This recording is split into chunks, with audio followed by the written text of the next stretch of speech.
Bonjour à tous, j'espère que vous allez bien. Mon imprimante, elle était en panne, donc j'ai carrément emmené l'ordinateur. Mais voilà, donc moi je voulais vous partager ce matin quelque chose que j'ai partagé à l'église d'Avignon il y a 2 mois maintenant, et que Dieu a mis sur mon cœur depuis un certain temps. Puis je trouve que ça peut être bien pour nous projeter un petit peu dans cette rentrée scolaire qui démarre bientôt. Là, c'est la fin des vacances, on est tout beau, tout bronzé. Et puis, on est content qu'il pleuve, hein. Ça fait du bien d'être rafraîchi. Et en 2001, je me souviens d'un épisode où j'étais dans une ferme. Je faisais la récolte des pommes pour pouvoir financer mon permis de conduire. Et il y a la patronne qui est arrivée en courant et en disant « c'est la Troisième Guerre mondiale, c'est la Troisième Guerre mondiale ». Et en fait, elle venait juste d'entendre aux infos l'attentat qu'il y a eu sur les tours jumelles. Et du coup, ça a déstabilisé le monde entier, ça a créé beaucoup de craintes. Et c'était vraiment une période très chaotique.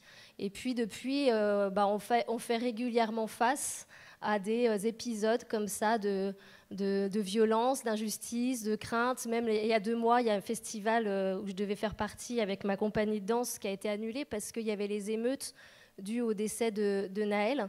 Et pareil, hein, plusieurs villes ont été mises à rude épreuve avec ces émeutes. Et on peut réagir face à ce chaos en étant dans la détresse, en se disant on attend dans la fatalité de se dire on attend la fin du monde et puis advienne que pourra. Ou on peut au contraire suivre l'exemple que Dieu nous donne dès la Genèse. Il nous parle de la création d'un jardin au milieu du chaos. Je voulais projeter, je ne sais pas si c'est... merci beaucoup, merci. Projeter cette image. Qu'est-ce que c'est? Est-ce que vous connaissez ce sigle? Le lieu de rassemblement. On l'utilise dans quel contexte?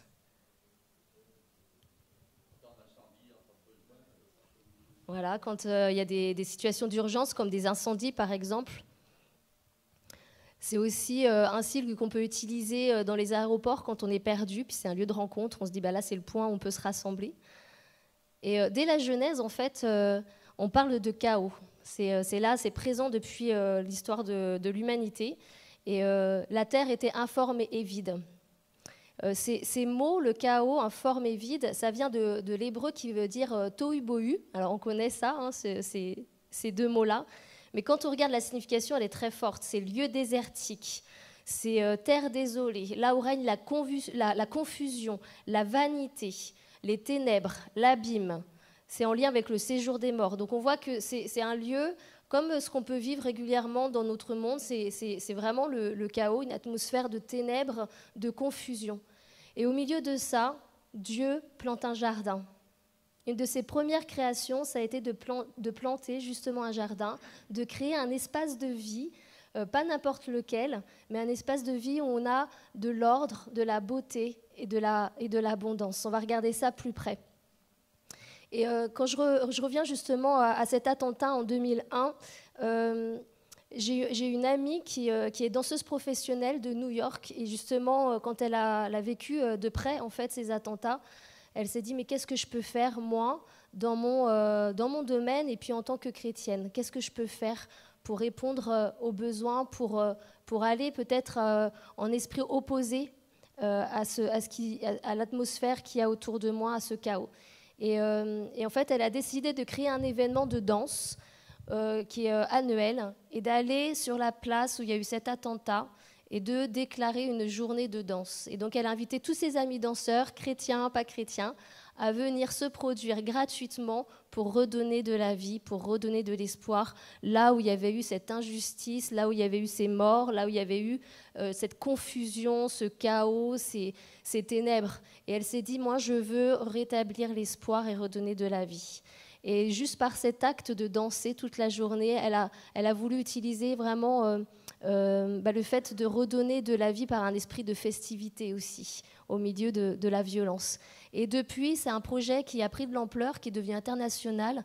Et dans plusieurs villes maintenant du monde entier, dès qu'il y a spécialement des villes qui ont vécu des attentats, elle se déplace et elle organise cet événement avec des danseurs locaux, internationaux, qui viennent et qui décident de danser pour redonner de l'espoir, redonner de la vie et de la joie. Et quand on a eu nos attentats aussi au Bataclan, à Paris, au mois de novembre, l'été suivant, on a organisé cet événement qui s'appelle Project Dance. Et il y a des danseurs qui sont venus toute la journée danser sur la place de la République pour redonner justement cette vie. Et je trouve que c'est un bon exemple de créer un jardin au milieu du chaos, comme Dieu l'a fait. Alors on va regarder Genèse 2, versets 8 et 9. Et on va voir un petit peu de plus près c'est quoi ce jardin. L'Éternel, Dieu, planta un jardin vers l'Orient, l'Éden, le pays des délices. Il y plaça l'homme qu'il y avait façonné. L'Éternel Dieu fit pousser du sol toutes sortes d'arbres, d'aspect agréable et portant des fruits délicieux.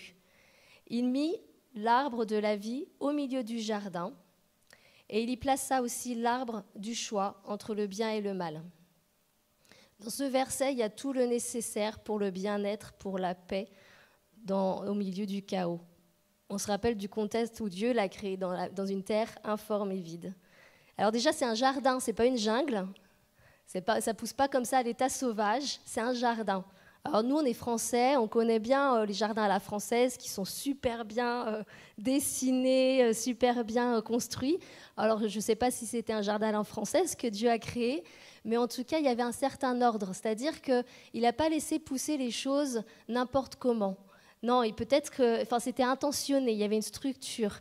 Il a voulu il savait qu'il y avait certains fruits, certaines plantes, certaines fleurs qui avaient besoin d'ombre, d'autres qui avaient besoin d'être exposées au soleil, d'autres qui avaient besoin d'être près d'un ruisseau pour avoir plus d'humidité.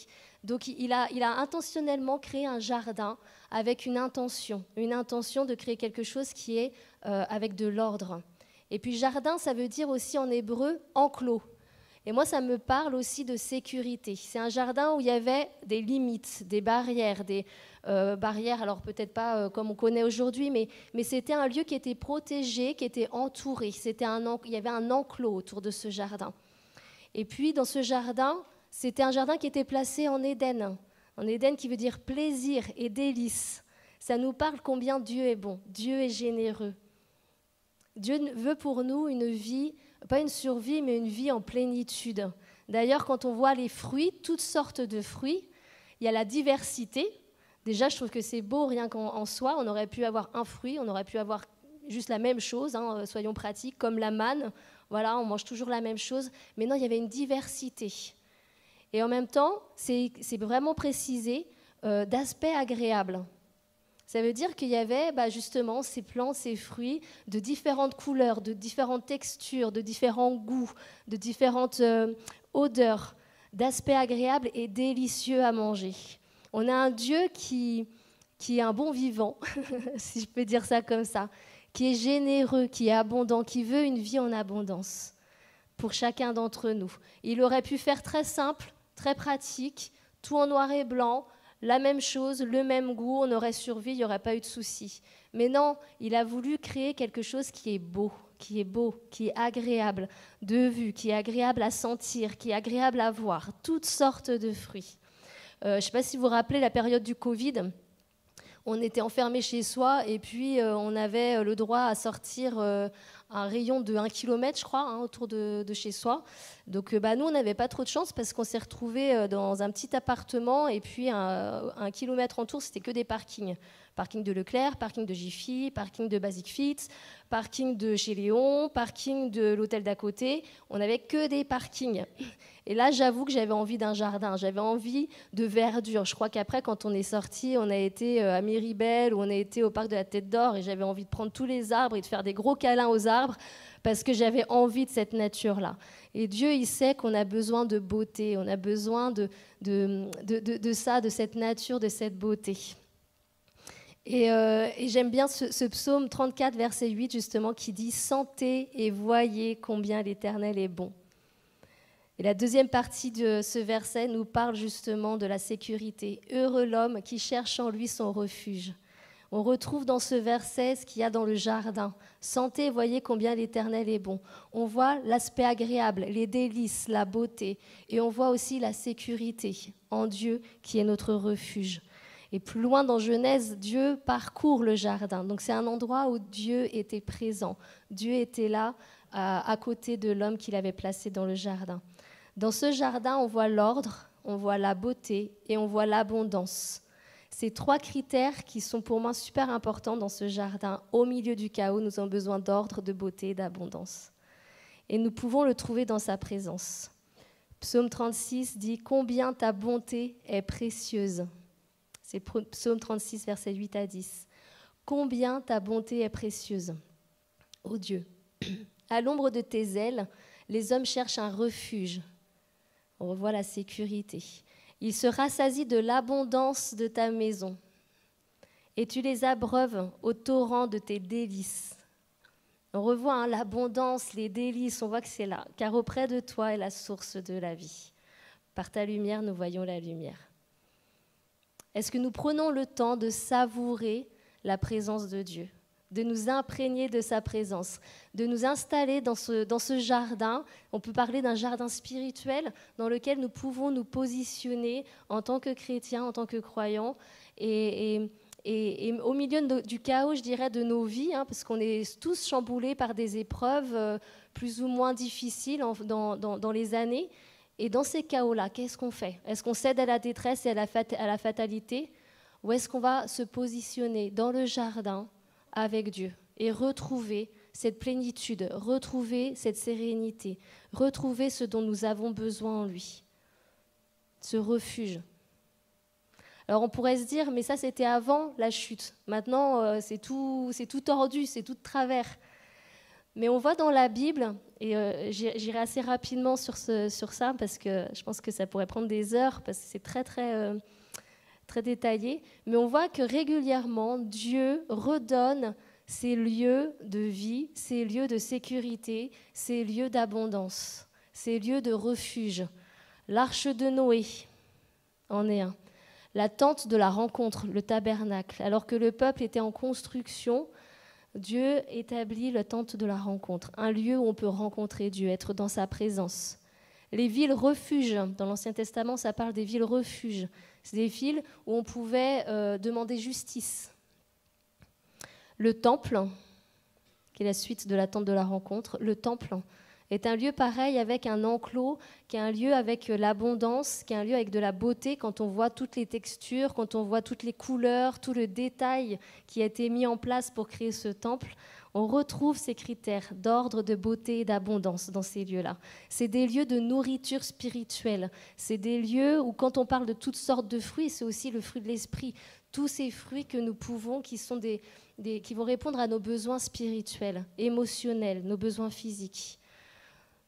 Et puis, quand Jésus dit « Je détruirai ce temple et le reconstruirai en 3 jours », ça a créé beaucoup d'incompréhension à l'époque, en se disant « Mais comment veux-tu créer un temple en 3 jours ?» On n'en a pas les méthodes d'aujourd'hui, et puis encore même aujourd'hui, en 3 jours, ça serait miraculeux. Eh bien non, mais Jésus, il parlait de lui-même. Ce lieu, ça devient une personne, en la personne de Jésus. En Jésus, nous pouvons toujours trouver notre refuge. Cet endroit où, comme dit Jésus, je suis venu pour vous donner la vie et la vie en abondance. On retrouve cet accès à l'abondance. On retrouve cet accès à la sécurité en Jésus. Je suis le chemin, la vérité et la vie. Jésus devient ce jardin pour nous, ce lieu sécure, ce lieu de rencontre. Et à notre tour, il nous demande d'être ces jardins. Quand il nous envoie le Saint-Esprit, il dit « Vous êtes le temple du Saint-Esprit ». C'est à notre tour de créer ces jardins, d'être ces jardins au milieu des choses chaotiques qui peuvent arriver dans notre quotidien, dans notre famille, dans notre assemblée, dans notre métier, auprès de nos amis. Est-ce que nous sommes ces jardins? Est-ce que nous amenons de l'ordre, de la beauté et de l'abondance autour de nous?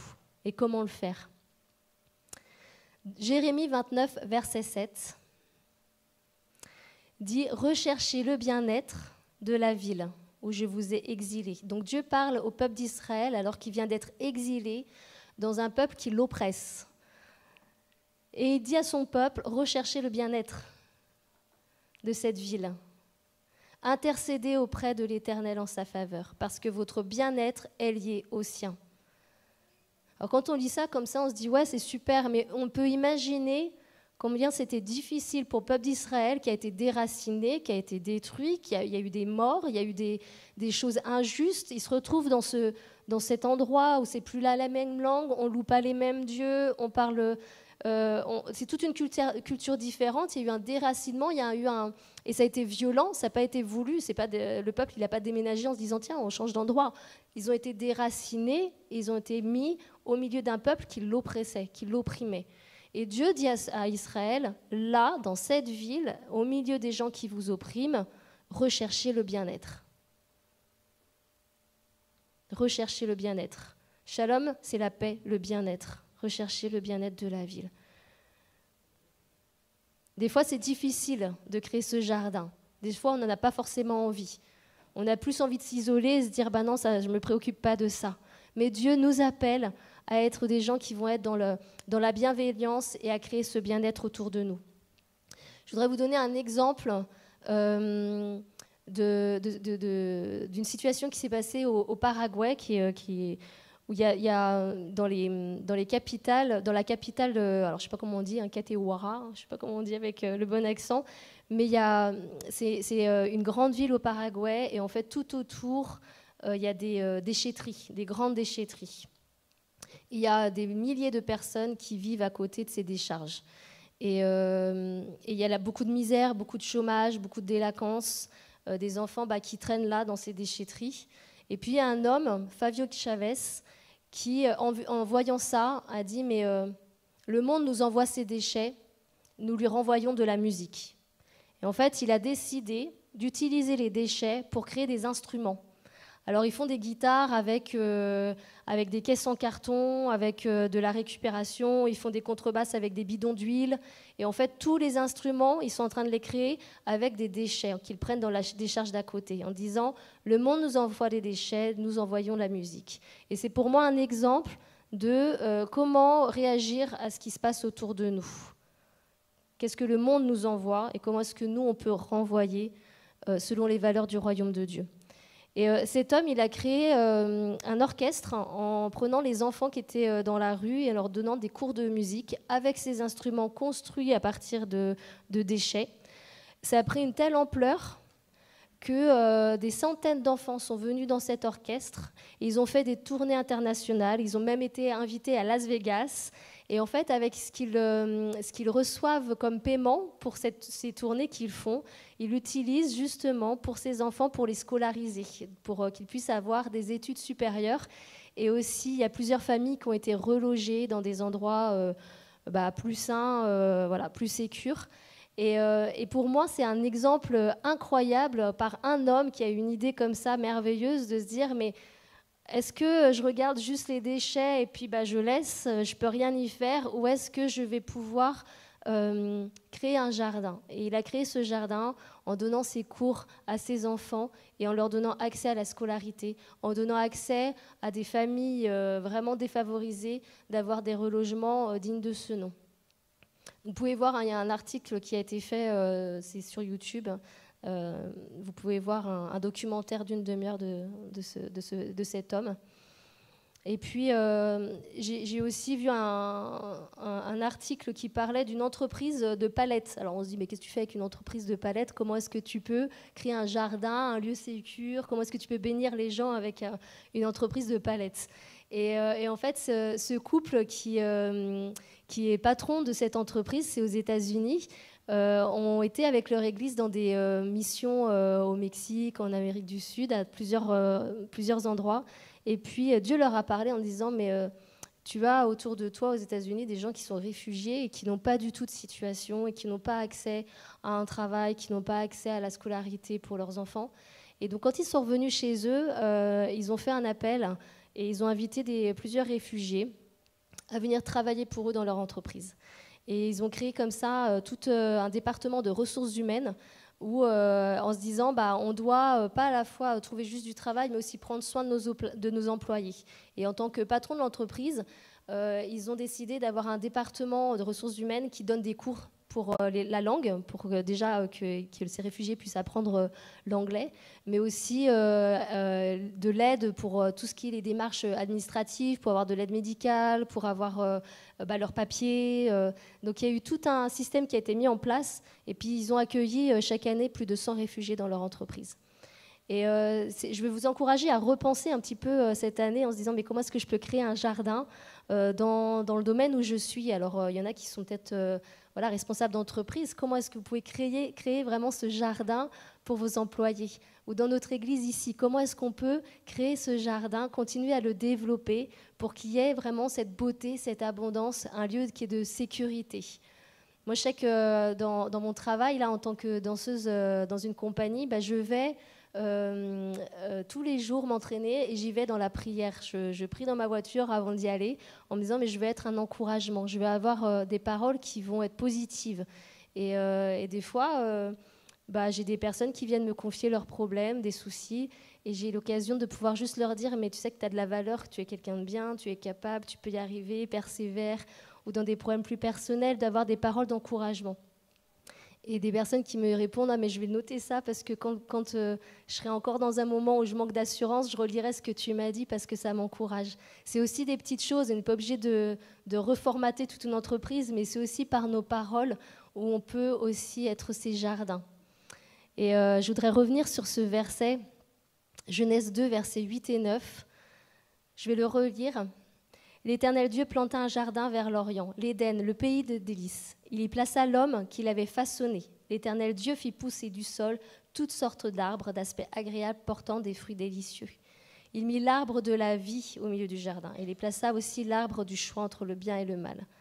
Si on revoit ce passage avec justement cette perspective de cette année, comment est-ce que je peux mettre en place tout ce qu'il y a dans ce jardin? Comment est-ce que je peux le faire? Si vous êtes instituteur, si vous êtes artiste, si vous êtes à la retraite et que vous avez un groupe d'amis, si vous dirigez des groupes de maison, quel que soit votre contexte, même dans juste votre famille au quotidien, comment est-ce que vous pouvez créer ce jardin?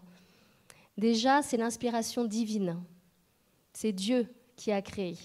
Ça doit venir de Dieu. Et n'hésitons pas à demander à Dieu des pensées, des stratégies, des clés comme ça qui vont nous permettre d'être une bénédiction et de rechercher le bien-être là où Dieu nous place.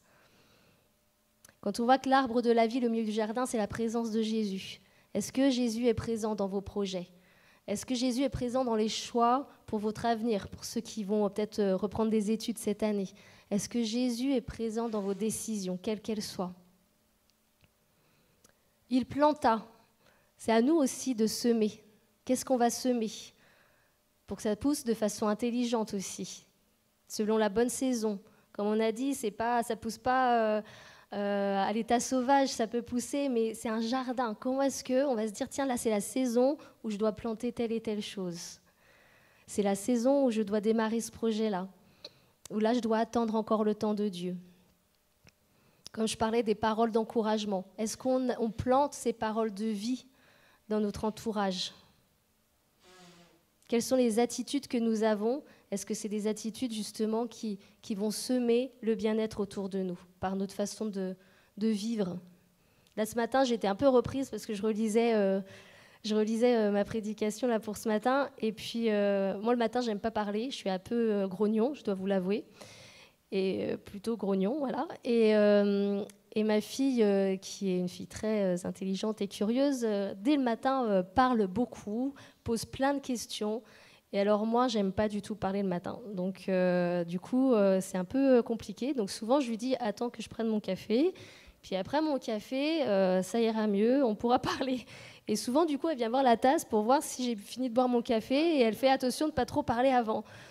Et puis ce matin, je m'étais réveillée quand même 2 heures avant elle, donc j'étais réveillée, j'avais bu 2 cafés, donc tout allait bien. Et donc elle arrive, je lui fais un sourire, je dis bonjour ma chérie, elle me dit oh, bah t'es pas la même maman que d'habitude le matin. Et pam. Et je me suis dit en même temps, à la lumière de ce message que je partage ce matin, c'est aussi ça en fait, créer un jardin et de me dire le matin, est-ce que je vais faire un effort justement pour accueillir ma fille quand elle se lève, même si moi je suis pas réveillée, que je suis un peu grognon? Est-ce que je vais rester dans cette attitude, au contraire, créer vraiment une atmosphère de bien-être dans ma maison? Donc, à travailler dans les prochains jours. Je sais que Lucas, il écoute, donc on vérifiera si ça marche. Mais l'enclos aussi, quand on parlait de jardin qui veut dire enclos, quelles sont tes limites? Quelles sont nos limites dans les projets que nous faisons, dans ce que nous entreprenons? C'est aussi important de pouvoir se poser ces questions-là. Quel est le domaine d'influence que nous avons? J'ai une amie qui travaillait dans la mode, qui était mannequin et styliste. Et puis au tout début de sa carrière, on lui a demandé de défiler nue.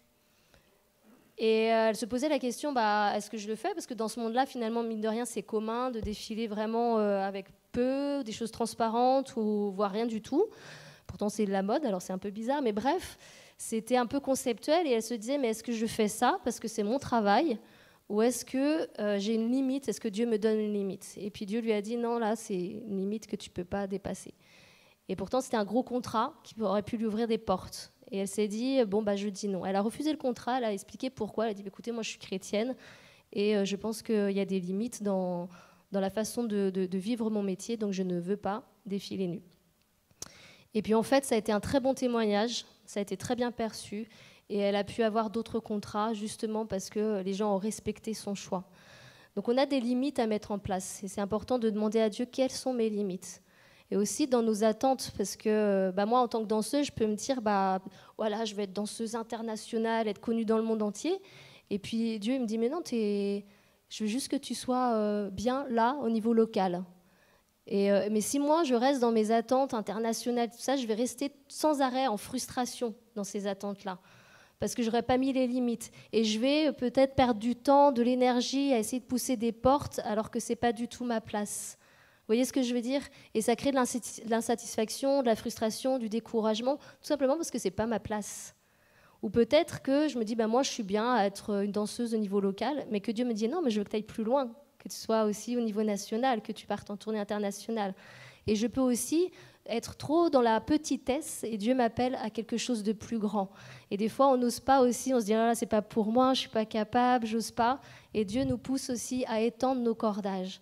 Donc les limites, on doit apprendre à les connaître pour être bien positionné dans notre jardin, que ce soit des limites plus petites ou plus grandes. À chacun son domaine, à chacun son domaine. Et des fois, si on outrepasse notre domaine, on peut risquer des burn-out. On a vu pas mal de gens qui sont en burn-out parce que aussi, des fois, on fait trop et Dieu ne nous demande pas tout ça. Vous me suivez, ça va? Quel est notre domaine d'autorité? D'aspect agréable, des arbres et des fruits d'aspect agréable. Alors, la question qu'on peut se poser ce matin, est-ce que nous sommes des chrétiens qui donnons envie? Ça peut faire sourire peut-être, ou se dire pourquoi on se demande ça. Nous, souvent, quand on part en évangélisation dans la rue, on rencontre beaucoup de gens qui ne sont pas chrétiens et souvent qui nous disent « mais parce que ça ne me donne pas envie. J'ai vu des chrétiens et ça ne me donnait pas envie. » Alors, ça fait un petit peu mal à entendre, mais en même temps, il y a une réalité. Ils me disent « oh, mais j'ai rencontré des chrétiens et ils ne pardonnaient pas, ou ils étaient durs dans leurs paroles, ou ils avaient des attitudes qui ne leur ont pas donné envie. » Est-ce que nous sommes d'aspect agréable? Est-ce que nous sommes d'aspect agréable? Est-ce que nous donnons envie par nos paroles, par nos attitudes? C'est une bonne remise en question. On ne peut pas être parfait, bien sûr, mais on peut travailler notre caractère, toujours. On peut demander pardon quand on fait des erreurs. Est-ce que nous cultivons les fruits de l'esprit, toutes sortes d'arbres avec des fruits délicieux?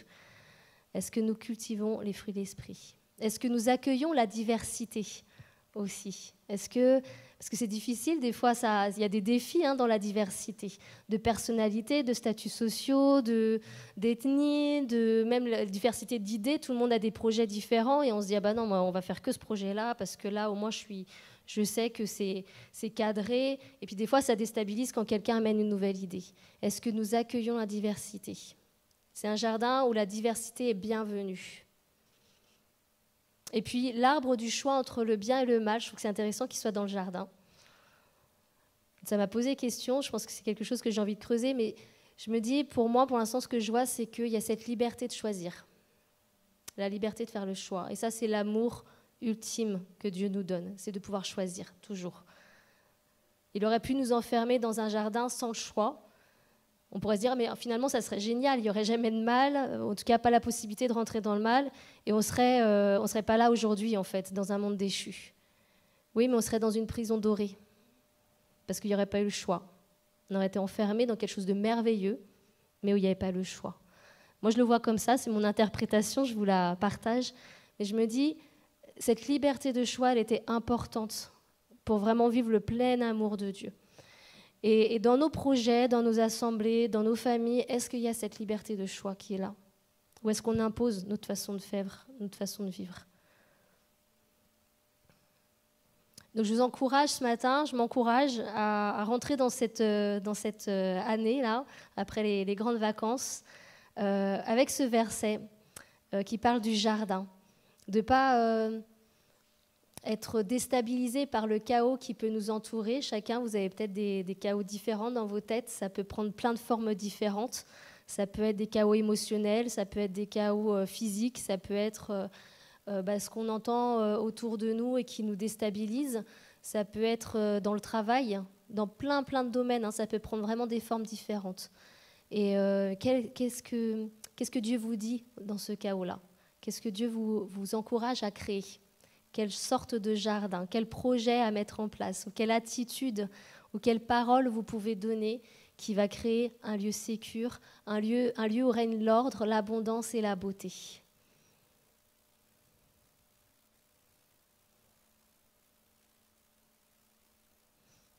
Qu'on puisse être ces points de rencontre, comme on l'a mis au début, là, cette image.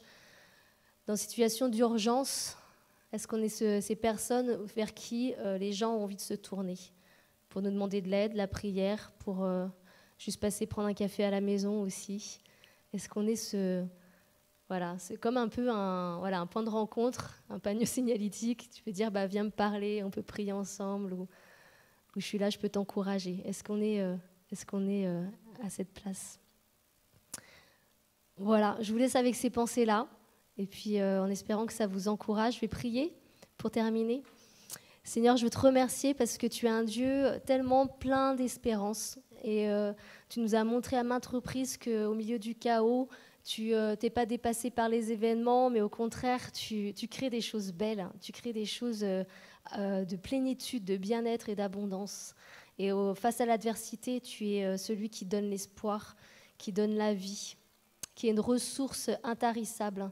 Et je prie que cette année, nous puissions puiser en toi toutes nos sources, puiser en toi de nouvelles idées, de nouvelles inspirations, une nouvelle créativité. Puiser en toi la force de changer aussi les choses dans nos vies qui doivent être alignées à toi pour que nous puissions être de bons exemples, de bons témoins autour de nous, d'être dans la bienveillance, de créer du bien-être, rechercher le bien-être de là où tu nous places et changer l'atmosphère, changer l'ambiance autour de nous.